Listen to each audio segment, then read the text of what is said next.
Olá, eu sou o Thales. Esse é o primeiro episódio da quinta temporada de Demon Slayer. Ele começa com alguns exterminadores do Esquadrão de Caçadores de Demônios observando uma gigantesca mansão que aparentemente está sendo usada de quartel-general por alguns demônios. Aparentemente uma pessoa de um vilarejo ali próxima foi levada lá pra dentro por eles e por causa disso os caçadores estão ali. Rapidamente eles veem um demônio chegando com uma mulher amarrada em suas costas. Os caçadores terão que fazer alguma coisa e invadem o local. Eles rapidamente são cercados por diversos demônios. Dois deles estão assustados e são visivelmente muito fracos, porém outros dois são extremamente poderosos e eliminam esses demônios sem dificuldades. Acontece que esses dois caçadores são pilares, o nível mais alto de força que um caçador de demônios pode alcançar. Eles continuam eliminando esses demônios como se não fossem nada. E aquele com a mulher nas costas aproveita para correr, pois ele não quer enfrentar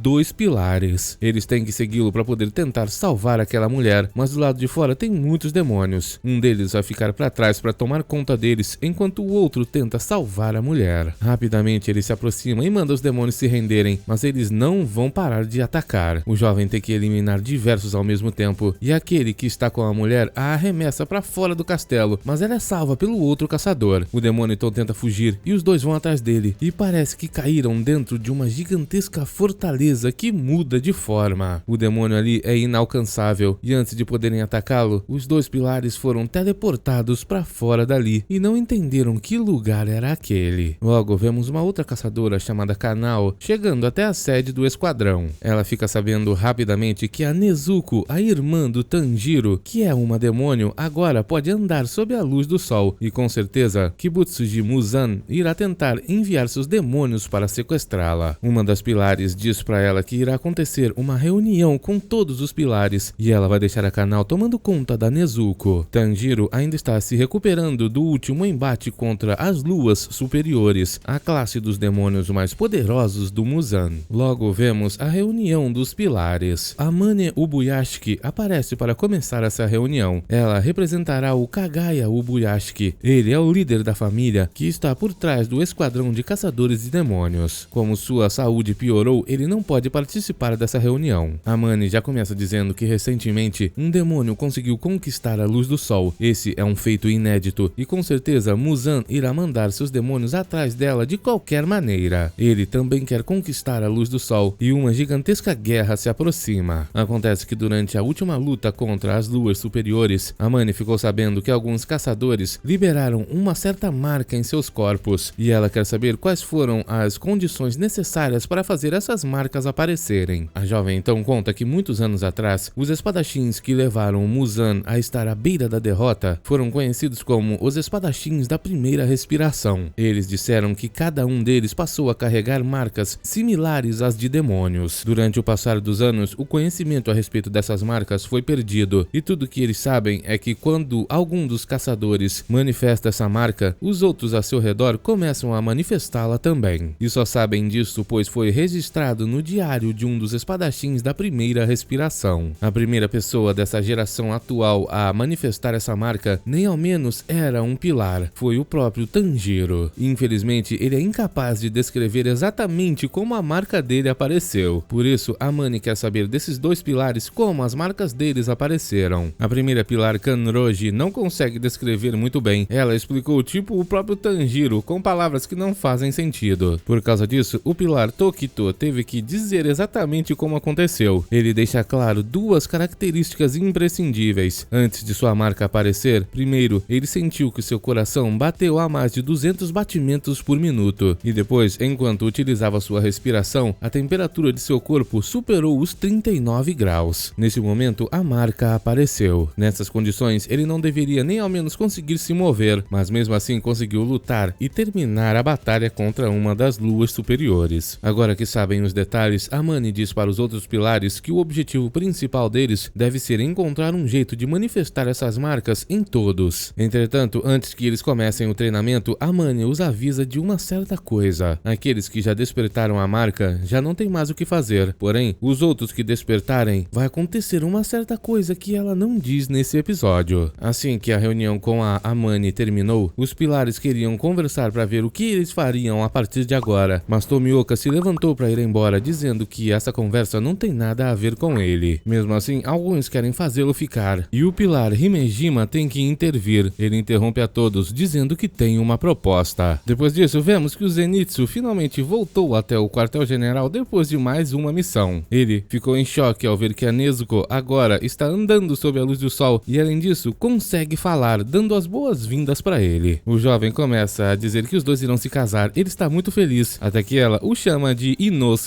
e ele fica todo irritado. Ela fez isso pois o próprio Inosuke passou o maior tempão a treinando para falar seu nome. Depois disso, vemos que Tanjiro recebeu sua nova espada. Ela tem uma lâmina ainda mais escura do que a anterior e também possui o símbolo destruir. Tal coisa é uma honra muito grande, pois apenas os pilares têm isso escrito em suas lâminas. Abruptamente, o próprio Inosuke entra no quarto atravessando a janela. Ele veio avisar ao Tanjiro que o treinamento de fortalecimento irá começar e os pilares irão treinar a todos. Acontece que foi isso que eles decidiram depois de se reunirem. Cada um deles dará um treinamento específico para os membros do esquadrão de exterminadores, começando daqui a 3 dias. Como não sabem quando Muzan irá fazer seu ataque, eles precisam se preparar de todas as formas possíveis. Para prevenir essa emergência da guerra contra o Muzan, o Himejima deu essa sugestão para o treinamento dos pilares, e todos concordaram. Além dos pilares ativos passarem seus conhecimentos para os outros exterminadores, eles também vão pedir ajuda dos pilares aposentados. Entretanto, o pilar Tomioka não participou da reunião e eles não sabem o que ele pretende fazer. Zenitsu também foi conversar com o Tanjiro, dizendo que eles terão que treinar com os pilares, e ele está extremamente irritado, pois não queria todo esse trabalho duro. Tanjiro, entretanto, diz que essa é uma oportunidade impressionante, pois treinar com pessoas com habilidades superiores às suas sempre faz você se tornar mais forte. Só que suas palavras irritam mais ainda o Zenitsu, que não quer trabalhar de jeito nenhum. Antes dele ir embora, entretanto, Tanjiro o agradeceu, dizendo que durante sua última batalha contra os Luas superiores, ele já não conseguia mais usar as pernas, e só pôde derrotar o último demônio, pois utilizou a respiração que o Zenitsu ensinou para ele. Ou seja, às vezes, amizade e conexões podem salvar sua vida. Vemos que Zenitsu ficou muito feliz com as palavras do Tanjiro. Depois disso, vemos que o treinamento já começou. Um pilar aposentado está dando para diversos exterminadores um tipo de treino que irá melhorar suas capacidades cardiovasculares. Eles têm que correr para melhorar seu condicionamento físico e precisam fingir que estão sendo perseguidos por um demônio, ou seja, a vida deles depende disso. Mas todos estão completamente cansados. O pilar aposentado diz que se eles já estão cansados agora, não conseguirão aguentar os treinamentos dos outros pilares, que serão ainda piores. Enquanto ele treinava esses exterminadores, 3 jovens se esforçavam muito para fazer o almoço de todos. Só que depois que elas terminaram, os jovens estavam tão cansados que nem ao menos conseguiam comer. O pilar então explica que depois do treinamento de condicionamento físico dele, os exterminadores irão passar pelo treinamento de movimento rápido do Tokito, depois vai ser o treinamento de flexibilidade da Kanroji, logo em seguida o Iguro vai melhorar a habilidade deles com a espada, e depois dele o treinamento do Shinazugawa vai ser sobre golpes infinitos. Pelo nome parece que esse treinamento não vai terminar nunca. Por último, o pilar Himejima vai dar o treinamento de amplificação muscular. Esse treinamento é para fazer os exterminadores se tornarem sobre-humanos. Logo em seguida vemos algumas partes desses treinamentos. Os exterminadores com certeza vão sofrer muito. A dificuldade é gigantesca, afinal, o nível deles não se compara ao nível dos pilares. Mas pelo bem de todo o esquadrão, eles precisam se esforçar o máximo possível. Mais tarde vemos que Tanjiro recebeu um recado diretamente do líder do esquadrão e descobriu através desse recado que o Tomioka não está participando do treinamento dos pilares. Vemos então que o líder, o Sr. Kagaya, está muito agradecido por tudo que todos estão fazendo. Outra hora, em uma cidade, vemos a casa onde se esconde e trabalha a senhorita Tamayo. Ela fica em choque pois foi encontrada por um dos corvos do Kagaya. Ela, entretanto, foi muito difícil de ser encontrada e no tempo que levou para fazer isso, Kagaya Ubuyashiki parou de se mover. O corvo diz que só conseguiu encontrar esse lugar graças a conexões humanas. Ele conseguiu identificar o antigo dono dessa casa que ela comprou. E não apenas isso, ele ficou de olho no Yushiro durante o dia todo. O corvo então diz que não tem a menor intenção de fazer o mal para a senhorita Tamayo e gostaria de poder ganhar sua confiança da mesma forma que o Tanjiro conseguiu. O corvo Corvo então conta o que veio fazer ali. Acontece que lá no esquadrão de exterminadores existe uma jovem que entende muito de fisiologia demoníaca e farmacêutica. O esquadrão gostaria que a senhorita Tamayo investigasse ao lado dela as mudanças na Nezuko. Eles querem muito a colaboração dela para derrotar Muzan Kibutsuji, e para isso ela terá que ir até a mansão Ubuyashiki. Ela mal pode acreditar que um demônio como ela está sendo convidado para o quartel-general do esquadrão de exterminadores. O Corvo do Kagaya Ubuyashiki, líder do esquadrão de exterminadores de demônio, depois de dizer tudo isso que acabou de dizer para a senhorita Tamayo e chamá-la para ir até a mansão Ubuyashiki, também diz que está esperando uma resposta positiva vinda dela. O Corvo então vai embora, e em seguida vemos que chegou correndo o próprio Yushiro, todo preocupado com a senhorita Tamayo. O jovem está pronto para limpar essa casa e se mudar dali o mais rápido possível, mas Tamayo diz que dessa vez é diferente. Agora que a Nezuko conquistou a luz do sol, algo muito importante começou. Possivelmente, esse algo já tinha começado há muito tempo atrás. O que aconteceu aquele dia, agora se tornou uma onda ainda muito maior. Vemos que Tamayo está cheia de esperança, e de qualquer maneira eles vão deixar aquela casa. Mas como dessa vez será diferente, ela quer pegar toda a pesquisa dela e pede a ajuda do Yushiro. Talvez essa seja a última vez que eles vão se mudar de lugar. Tamayo já decidiu ir para a mansão Ubuyashiki, quartel-general dos exterminadores de demônios. Na cena seguinte vemos do que se tratava a carta que Ubuyashiki mandou para o Tanjiro. Nela, o líder perguntava se Tanjiro já estava bem e dizia que ele não pode mais se mover. Por causa disso, precisa que o Tanjiro converse com o Tomioka. O jovem pilar tende a colocar a si mesmo em uma forma muito negativa de pensar. Ubuyashiki quer que Tanjiro melhore esse lado negativo dele e não desista até conseguir. Para o Tanjiro, missão dada é missão cumprida. Na manhã seguinte, ele pede um conselho à jovem Aoi: como conversar com alguém que não quer conversar. A jovem diz que não sabe o que fazer. Se fosse ela mesma, não queria que ninguém viesse conversar com ela. Entretanto, vemos que a jovem teve uma excelente ideia. Ela saiu dali e voltou com diversos bolinhos de arroz. Segundo ela, barriga cheia pode fazer qualquer um querer conversar. Tanjiro então saiu dali e foi direto até a casa onde o Tomioka está. Ele quer fazer o jovem pilar da água entender que não está sozinho. Tanjiro chama por ele várias e várias vezes, e vemos que Tomioka estava lá dentro, mas simplesmente o ignorava. Uma hora, Tanjiro falou que iria entrar. Tomioka se assustou, mas achou que tinha ouvido ele dizer que iria embora, por isso não se preocupou. Quando ele menos esperava, o próprio Tanjiro entrou no lugar. Ele então vai para perto do Tomioka, até perto demais, e começa a dizer que todos estão treinando. O jovem então diz que daqui a 7 dias ele já vai poder começar seu treinamento e quer que o Tomioka o ajude. Só que o pilar infelizmente diz que não. Tanjiro não entende o porquê, mas percebe que ele parece estar com um pouco de raiva. Tomioka então diz que está preocupado, pois Tanjiro ainda não dominou a respiração da água, e ele tinha que se tornar o próximo pilar da água. Tanjiro então pede desculpas e diz que conversou com o senhor Urokodaki. Acontece que mudar o estilo de respiração enquanto está treinando não é algo incomum, e como o estilo da água deu origem a diversas outras técnicas, isso não é algo prejudicial. Só que não é a respeito disso que o Tomioka está falando. Ele quis dizer que nesse momento não existe um pilar da água, e por causa disso alguém tem que assumir esse manto o mais rápido possível. Mas Tanjiro não entende o que ele acabou de dizer. Afinal, Tomioka é o pilar da água, e Tomioka o corrige dizendo que na verdade não é o pilar da água. O jovem então se levanta e manda Tanjiro ir embora. Só que o jovem protagonista se lembra das palavras do líder dos exterminadores e não vai desistir. Ele então continua insistindo e vai dizer que está com uma bolsa cheia de bolinhos de arroz esperando para comer com Tomioka. Como ele não responde, Tanjiro deixa na porta dele e pede para ele comer mais tarde. Na manhã seguinte, vemos que Tomioka comeu todas as bolas de arroz e Tanjiro ficou muito feliz ao perceber isso. Ele então começou a seguir o Tomioka por todos os lugares, sempre tentando conversar com ele, mas o jovem nunca respondia. Tanjiro continuou insistindo, mesmo quando Tomioka estava dormindo, ou comendo, ou meditando, ou até mesmo tomando banho. Vemos que Tomioka já não aguenta mais toda essa perseguição do Tanjiro. Ele se pergunta se isso irá continuar por toda a sua vida, mas talvez se conversar logo com o Tanjiro, ele desista de ficar o perseguindo. Enquanto andavam, então Tomioka para e resolve contar para o Tanjiro que ele nunca passou na seleção final. Tomioka então então diz que naquele ano ele participou da seleção final junto com um jovem que também teve sua família completamente deletada pelos demônios. Esse jovem se chamava Sabito. Os dois tinham 13 anos de idade e rapidamente se tornaram amigos. Sabito tinha um forte senso de justiça e também um coração muito gentil. A única pessoa que perdeu a vida durante aquela seleção naquele ano foi o próprio Sabito. Ele eliminou todos os demônios daquela montanha praticamente sozinho. Só que mesmo assim, todos menos ele passaram. O próprio Tomioka foi ferido pelo primeiro demônio que o atacou e naquele momento também Sabito estava lá para salvá-lo. O jovem humilhou aquele demônio com facilidade, até que um outro jovem foi pego por um demônio e quando ouviu seu grito, Sabito saiu correndo para defendê-lo. Tomioka desmaiou logo em seguida e quando acordou, a seleção final já havia acabado. Ele sobreviveu durante os 7 dias e passou na seleção, mesmo estando desmaiado. Ele, entretanto, não conseguiu derrotar nenhum único demônio e foi apenas salvo por outra pessoa, o próprio Sabito. Será que ele verdadeiramente pode dizer que passou na seleção final? Tomioka acha que não. Ele não merece ser o pilar da água e nem ao menos merece ser considerado um pilar como os outros. Ele não é igual a todos e fala pro Tanjiro pedir para os outros pilares o treinarem. Segundo o Tomioka, é melhor desse jeito, pois ele nunca irá manifestar uma marca, embora com certeza isso teria acontecido com o Sabito. Com lágrima em seus olhos, Tanjiro diz que com certeza o Tomioka pensa que ele deveria ter perdido a vida aquela noite na montanha no lugar do Sabito. Isso é o que geralmente as pessoas pensam quando alguém próximo perde a vida daquele jeito. O próprio Tanjiro sabe muito bem o que é ter alguém mais forte dando a vida para protegê-lo. Vemos então que Sabito foi o jovem que treinou o Tanjiro lá na montanha Sagiri. Foi uma experiência estranha e mesmo já estando há tanto tempo sem vida, o jovem treinou o Tanjiro. Ele então diz que se tivesse vivo, Sabito teria a mesma idade do Tomioka e fica emocionado pois o jovem salvou a todo mundo durante a sua seleção. Isso foi algo que o próprio Tanjiro não pôde fazer. Ele conseguiu muito mal salvar a si mesmo. Se Sabito estivesse vivo, teria se tornado um espadachim impressionante. Tanjiro entende o Tomioka, pois ele se sentiu da mesma forma quando o Rengoku deu a vida para salvá-lo. Tanjiro naquele momento queria ter perdido a vida no lugar do Rengoku, pois ele achava que o jovem poderia algum dia ter eliminado o Muzan. Mas Tanjiro também se lembra das palavras de seu amigo Inosuke. Rengoku falou que acreditava nele e por causa disso Tanjiro tinha que fazer de tudo para alcançar essas expectativas. Tanjiro então começa a se perguntar o que dizer para o Tomioka. O pilar precisa entender que ele tem que continuar vivendo e aceitar a si mesmo. Deve ter sido um treinamento extremamente árduo e difícil para se tornar um pilar da água. Tanjiro sabe que não pode criticá-lo nem falar nada a respeito dele, mas tem uma coisa que ele precisa perguntar. Tanjiro então pergunta pro Tomioka se ele não vai passar para frente o que o Sabito confiou a ele. Essa pergunta faz Tomioka entrar em choque. Ele põe a mão no rosto, se lembrando do dia que Sabito deu um tapão nele. O jovem brigou com o Tomioka dizendo que ele não deveria pensar que tinha que ter perdido a vida no lugar de sua irmã que iria se casar no dia seguinte. Ela sabia muito bem o que estava fazendo quando o colocou embaixo do piso para que ele sobrevivesse ao ataque dos demônios que invadiram sua casa. Achar que ela não deveria ter feito isso é a mesma coisa que xingar a memória dela. O futuro que a irmã do Tomioka garantiu para ele tem que ser passado adiante. Tomioka lembrou dessas duras palavras e também da dor do tapão. Ele não entende por que esqueceu dessa conversa, afinal ela foi muito importante. Talvez seja porque ele não quisesse lembrar dela. Tudo porque se sentiu muito mal depois que Sabito perdeu a vida. Mas agora Tomioka entendeu tudo. Tanjiro acha que fez a pergunta errada e começa a imaginar o que fazer a partir de agora. Talvez convidá-lo para uma competição de comida. Os dois então falam ao mesmo tempo. Tanjiro convida o Tomioka para a competição e o Tomioka diz que vai participar do treinamento. Na cena seguinte, eles estão comendo. E depois, Tomioka diz que vai começar sua sessão de treinamento e pergunta o que a Shinobu está fazendo. Tanjiro não sabe muito bem. E vemos uma cena onde a Shinobu explica para Kanao que não vai poder participar do treinamento dos pilares. Ela tem outra coisa importante para fazer, mas antes vai contar para Kanao como derrotar o demônio que eliminou a família dela. Se gostou, não se esqueça de deixar o like e de se inscrever no canal.